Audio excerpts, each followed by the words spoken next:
resort seems to sing out the fabulous... Hi, everybody. Good to have you with us tonight. Kathy Ingalls was only 14 years old when she disappeared from Seminole County on May 25th, 1987. All that time, police believed she'd been murdered, and this afternoon, 6 years later, a grand jury agrees, even though her body has never been found. In Edgewood, a thumbs up from a sheriff's deputy staking out a house, and seconds later, the felony squad took Anton Darrell Myers into custody. He's indicted for Kathy's murder. This tape shot by the county sheriff's office's felony squad when they picked him up this afternoon.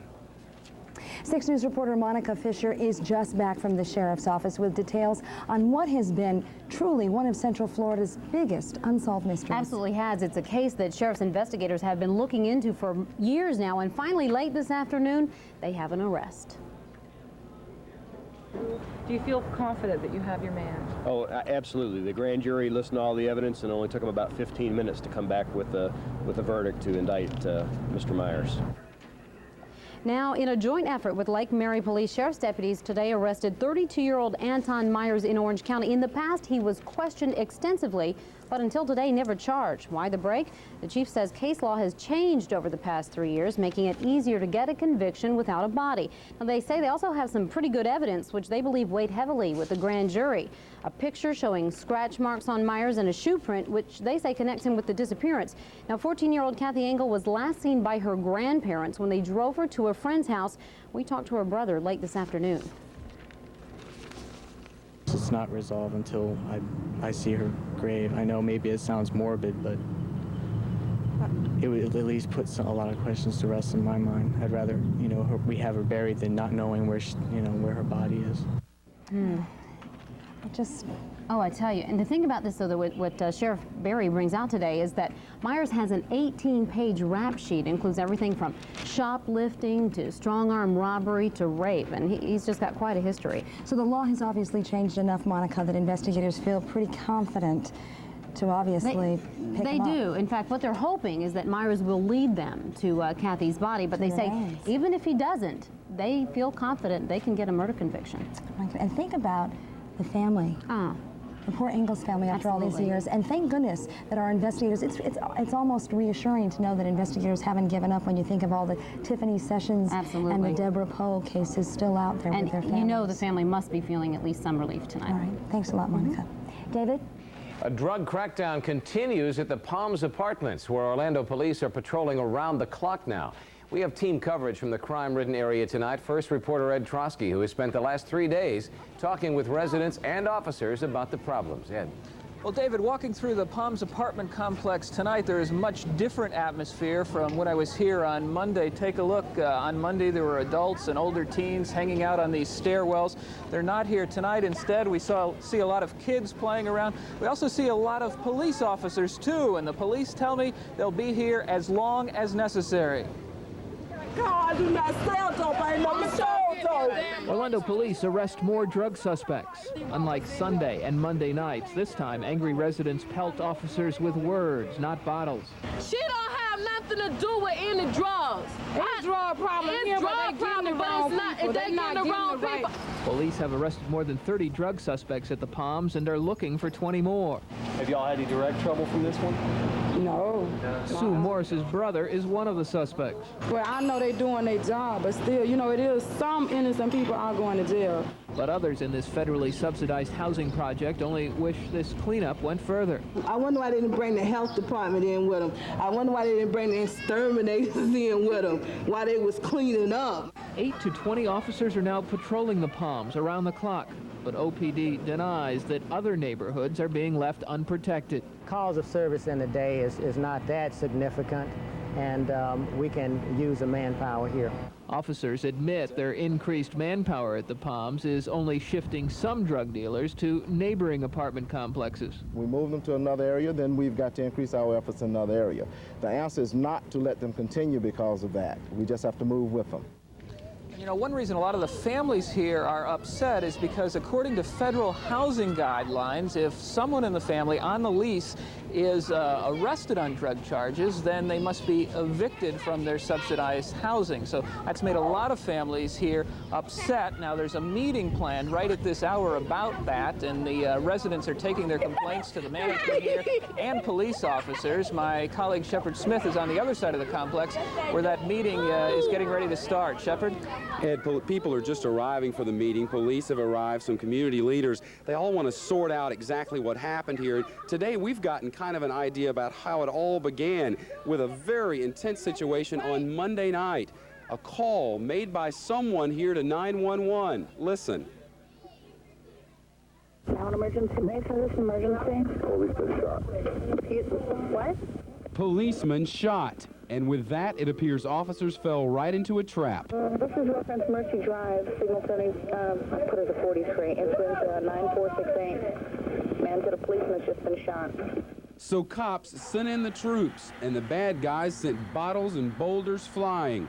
Police had had enough, so they rounded up all their old information and warrants and went storming in last night. My lawyer will know about it. I won't tell him no information. We did not sell no drugs. Policemen have to be safe, but this is not the way to handle it. I mean, in excess of 60 people for selling cocaine. This is a drug problem in this housing project. Now they're hoping to sort out all of this confusion tonight at this meeting, and the reason for the meeting really is all these children. Police say it's the reason that they're cracking down here. 600 children live here, and by anyone's account, they're all just innocent victims of what is possibly a very serious situation here. An update tonight on 6 News at 11, David. All right, Shep, we'll see you then. Michelle? When you send your child to school, chances are you're entrusting that child to a dedicated professional educator. There are so many good teachers right here, but what happens when a teacher goes bad? Tonight we continue our look at who's minding the kids. Investigative reporter Tony Pipitone reveals how systems set up to protect your children are failing them. To take place in the school, in your classroom, is just abominable. The Educational Practices Commission is all that stands between your child and a bad teacher. Approximately 30% of the cases that come before the commission involve allegations of some type of sexual misconduct. How it punishes those teachers might surprise you. This North Florida teacher had sex with a student in a classroom. The Secretary of Education wants his teaching license revoked, but the board says no. Why not just permanently revoke this guy's license? Why a 10-year revocation? Well, probably what you didn't see in the record was a man who for years had been an excellent teacher. This is a man who had sex with a student in a classroom. If that man, once that man leaves for 10 years, if he really wants to teach, he has to go through extensive counseling. But to someone who has a daughter who will be in high school in 10 years, is that being a bit lenient? We're very fair, and I don't think it's too lenient. Inappropriate relationship with a male, reprimand. One teacher married a minor and partied with students, a 1-year suspension. Sex with a minor female student, a 1-year revocation.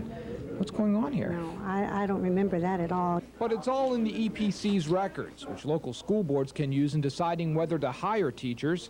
In Orange County, we found a case where the schools were more lenient than the commission. They call you regularly? I mean, is it... Yeah, that's about 2 or 3 times a week. In 1987, the EPC barred this teacher, Gary Green, from kindergarten through 3rd grade because Green used excessive force against his students at Catalina Elementary.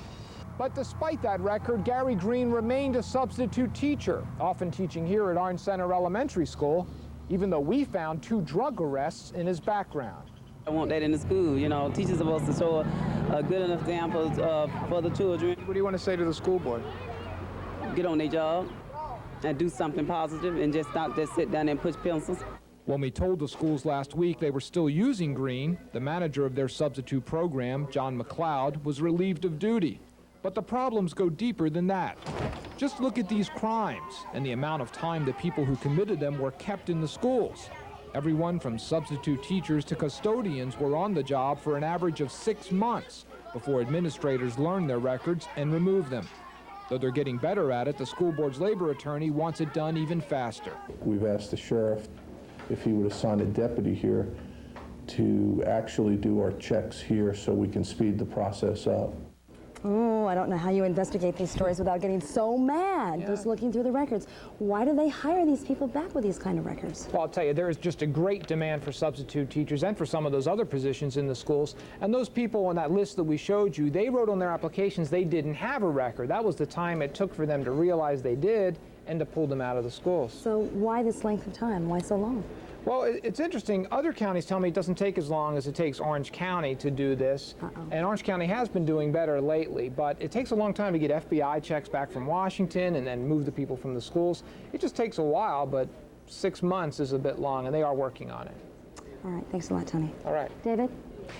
Imagine it's the middle of the night, you and your family are sound asleep, there's a knock at the door, and you're told to head for a shelter now.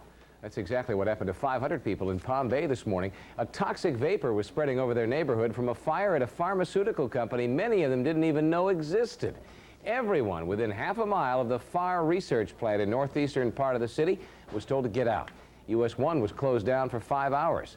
6 News reporter Yvonne Martinez has been there since dawn. Yvonne, I imagine a lot of people are pretty angry about this kind of danger being so close to their homes. Angry, upset, and frustrated. But right now, David, the Fire Research Facility, you can see the building behind me. It's pretty much quiet right now. The fire rescue crews have gone for the day, and the mess pretty much cleaned up. But this is right in the middle of an industrial section of the city. But all around this area, there are residents, people who call this place home. But today, they're asking a lot of questions about their neighbor. They're wondering if something like this could happen again.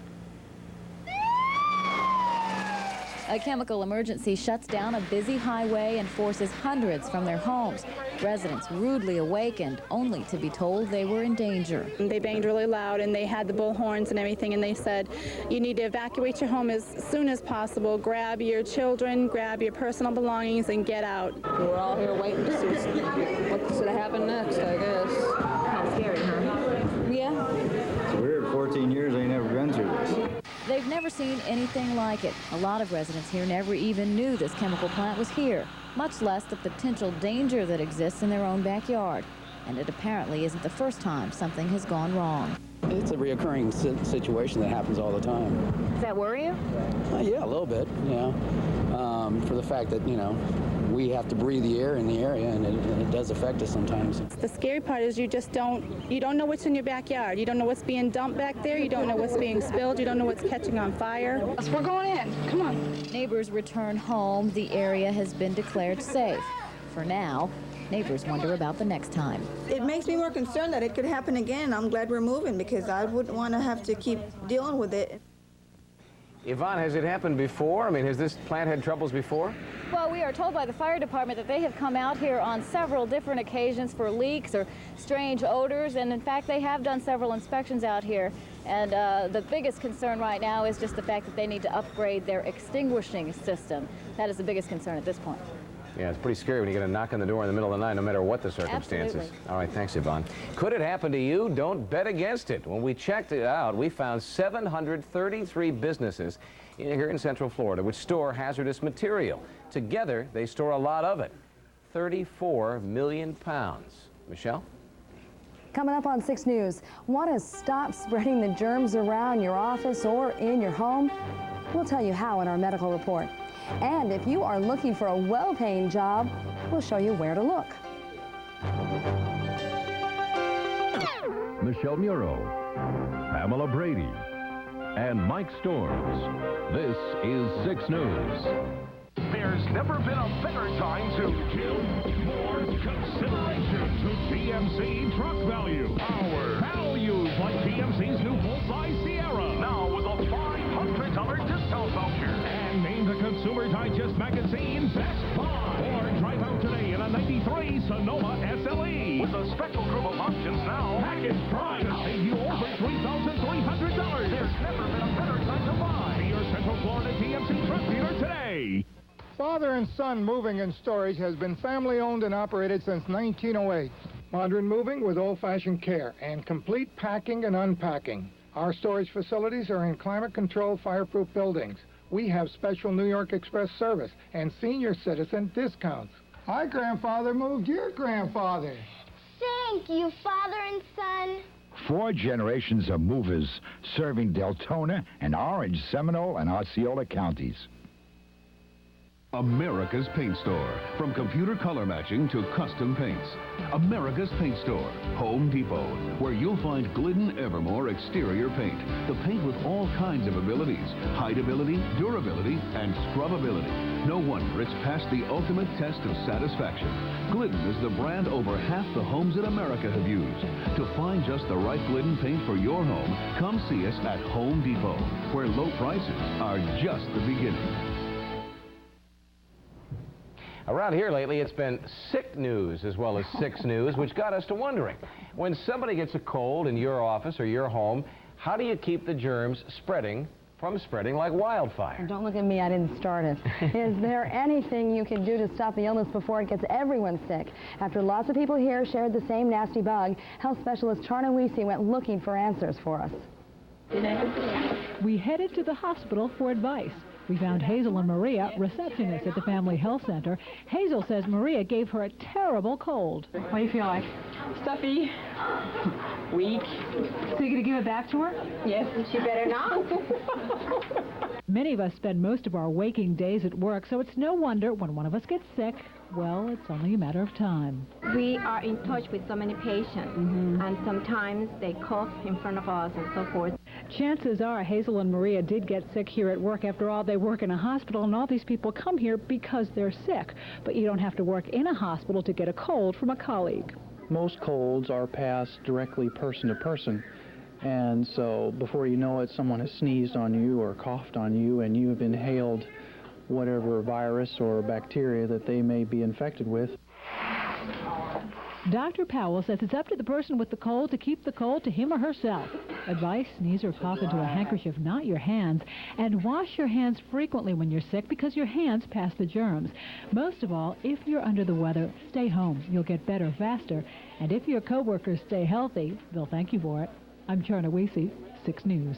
You know, Charna sounds a little under the weather. Pamela's a little under the weather, so it's now from sick news to sick weather. Wait a minute. Dan Schaefer. I'm still healthy, though. Yeah, so you're at least healthy for the moment. Course. Yes. I'll stay away. I have the next couple of days off, so if I do catch something, hopefully I'll be able to recuperate. On your time. Yeah, let's take a look at the radar. This is a live radar of the entire state of Florida. Most of the heaviest weather today has been restricted to South Florida. Miami picked up about 2.5 inches of rain in 30 minutes, one of the reporting stations. Let's take you in a little bit closer here and show you where the weather is in our area right now. We have some storms, pretty heavy weather actually, moving just south of Kissimmee. And right now, here's where the radar will show you right now. We've got storms from Kissimmee right around over toward the Cape and Daytona and offshore as well, and some pretty heavy weather out to the south. This is all moving to the northeast at about 20 miles an hour. Currently in Orlando, 88 degrees, 86 in Daytona, 82 in Melbourne, 84 in Ocala. Some heavy weather up in the Carolinas, 3/4-inch diameter hail, all the storms in advance of a weak cold front, which is just making it into the panhandle right now. Over the next couple of days, here's what's going to happen. The showers will be on the increase for tomorrow. You can see high pressure, though, beginning to build in behind the front. By Friday, things will be back to partly sunny skies and pretty nice weather for the weekend, it looks like. Here's your forecast tonight in Central Florida. Evening sprinkles still a possibility, as we saw on the radar. 64 to 68 for the low readings this evening, and the southwest wind at 5 to 10 miles an hour. Tomorrow's forecast partly cloudy with a good chance for some afternoon showers, and the highs will be up near 90 again with a west wind at 10 to 15. Beach and boating forecast, watch for the scattered showers off the coast. Winds out of the west at 10 to 15 knots. Seas at 2 to 4 feet and a moderate chop on the inland waters. Here's your 5-day forecast, calling for a good chance of rain tomorrow, clearing out just a little bit Friday and Saturday. Temperatures all week, though, going to be up near 90 degrees. David, Michelle? All right, thanks, Dan. More free leads to good-paying jobs tonight. It is all part of the 6 News Jobs Bank, and Mary Hamill is at the Job Service Office in Kissimmee with some really good tips, we're told. Oh, yes, we have some excellent jobs for you tonight. We want you to know that the phone lines are open now. In fact, we have a couple of people ready to take your calls. The phone lines are open all over Central Florida. Let's take a look right now what's been going on in Daytona Beach today. That office has been absolutely jammed with people coming in, pouring over those computers full of jobs to find a job that could be the very one that they have been looking for. Right now, let's look at the jobs that we have available tonight. These are brand new jobs that were called in today because we asked employers to call with their openings. It doesn't cost anybody a cent to use job service.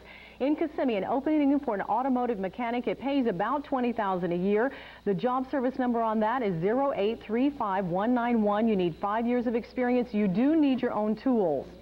In Melbourne, we have a robotics engineer. The pay on that is negotiable. You need a bachelor's in engineering and a minimum of 3 years in robotic engineering.